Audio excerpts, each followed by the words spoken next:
इयत्ता तिसरीचा परिसर अभ्यासाचा जो विषय आहे म्हणजे जे पाठ्यपुस्तक आहे ते एक अद्भुत जग या पाठ्यपुस्तकामध्ये प्राणी व वनस्पती एकत्र राहतात असा एक पाठ आहे आणि ह्या पाठामध्ये प्राणी पक्षी वनस्पतींवर कशा प्रकारे अवलंबून असतात, त्यांचा एकमेकांशी काय संबंध असतो ह्याच्यावर भर दिलेला आहे। आणि ह्या पाठामध्ये प्राणी पक्षी कीटक आपलं अन्न निवारा ह्यासाठी वनस्पतीवर कशा प्रकारे अवलंबून असतात हे सांगितलेलं आहे।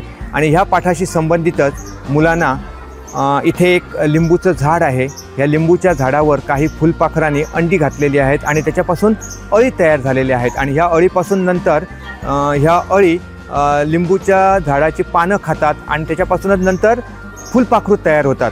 हे मुलांना प्रत्यक्ष इथे दाखवण्यात आलं आणि कशा प्रकारे प्राणी कीटक पक्षी हे वनस्पतींवर अवलंबून असतात हे मुलांना प्रत्यक्ष इथे आणून शिकवण्यात आलं।